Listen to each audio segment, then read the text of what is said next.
बिस्मिल्लाहिर्रहमानिर्रहीम। अस्सलामुअलैकुम मेरे अजीज़ तलबा, मैं उम्मीद करती हूँ कि आपके इम्तहानात की तैयारी बखूबी चल रही होगी। तो चलें, आज हम अपनी दूसरी गज़ल सुन तो सही जहाँ में है तेरा फसाना क्या, इसके अशार की आसान अल्फाज में तशरीह करते हैं।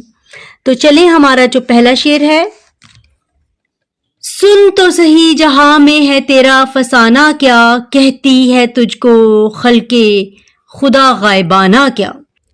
जी, तो इस शेर में शायर ख्वाजा हैदर अली आतिश बताना चाहते हैं कि माशरे के लोगों का रवैया जाहिर में क्या होता है और पीठ के पीछे क्या होता है, और दर हकीकत ज्यादातर लोग बहुत से काम इसलिए भी नहीं करते कि लोग क्या कहेंगे, और ऐसा लोग इसलिए करते हैं क्योंकि एक वो डरते हैं और कुछ जगहों पर या मामलात में अवामी दबाव का शिकार होते हैं।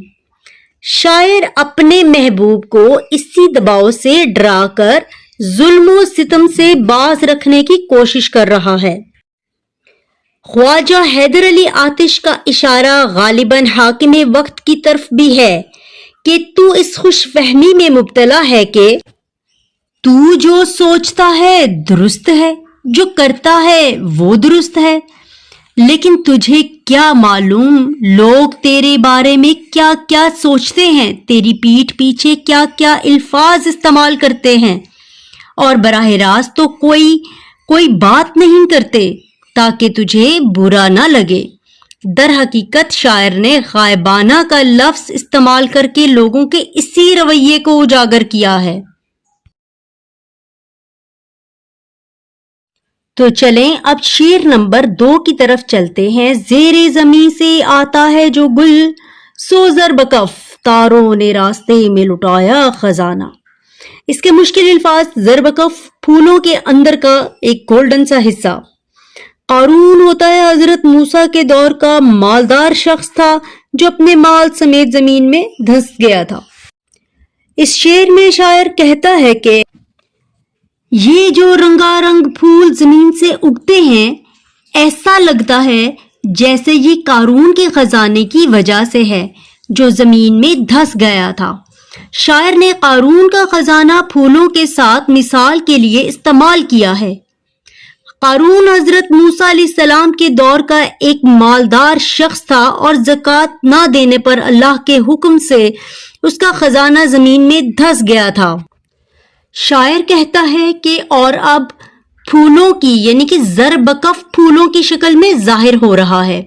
हालांकि अगर देखा जाए तो ये कोई हकीकी वजह नहीं, क्योंकि फूलों के अंदर जर्द रंग के दाने वो कुदरत की निशानियां हैं, और चूंकि सोने का रंग भी जर्द होता है, इस वजह से शायर ने फूलों को कारून के जमीन के नीचे धंसे हुए खजाने से तशबीह दी है।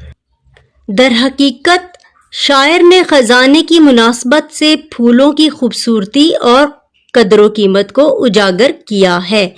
तो ये आसान अल्फाज में आपके 2 शेर जो हैं गज़ल के, वो मैंने आपको तहरीर करवा दिए हैं।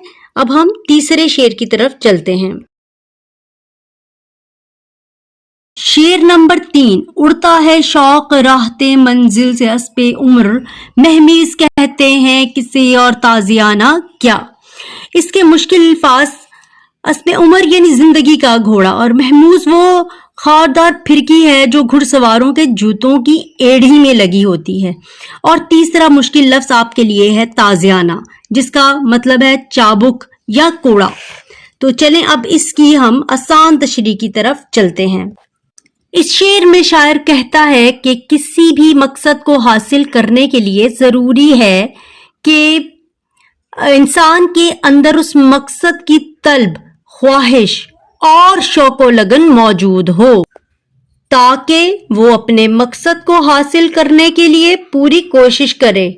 और इसके साथ ही शायर वक्त के मुसलसल आगे बढ़ने के बारे में कहते हैं, और इसके लिए अस्पे उम्र यानी जिंदगी का घोड़ा उससे तशबीह देते हुए कहते हैं कि जिंदगी का घोड़ा भागते हुए गुजर रहा है اور کامیاب ہونے کے لیے اسی تیزی سے دوڑتے ہوئے گھوڑے کے قدم کے ساتھ قدم ملا کر چلنا ہوگا، اور اپنی منزل حاصل کرنے کے لیے شوق و لگن سے کام کرنا ہوگا، اور اسی شوق کو محمس اور تازیانہ کہا گیا ہے۔ جیسے کسی جانور کو تیز بھگانے کے لیے تازیانے کا استعمال یعنی کہ چابک کا استعمال کیا جاتا ہے، ویسے ہی انسان کی لگن اس کو اپنی منزل حاصل کرنے میں آگے بڑھنے کا حوصلہ اور ہمت پیدا کرتی ہے۔ تو عزیز طلبہ، آج ہم نے اپنی دوسری غزل جو کہ خواجہ حیدر علی آتش کی تحریر کی ہوئی ہے، اس کو ہم نے آسان الفاظ میں اس کی تشریح جو ہے وہ آج مکمل کر لی ہے 3 اشعار کی۔ تو باقی اشعار انشاءاللہ بہت جلد آپ تک پہنچیں گے۔ اس کے ساتھ ہی آج کی ویڈیو کو ختم کرتے ہیں۔ اپنا بہت سارا خیال رکھیں، اور صرف اپنا ہی نہیں، اپنی تعلیم کا، اپنے وقت کا بہت سارا خیال رکھیں۔ اللہ تعالیٰ آپ کو کامیاب کرے۔ بہت اور ڈھیر ساری دعاؤں کے ساتھ اگلی ویڈیو میں انشاءاللہ ملاقات ہوتی ہے۔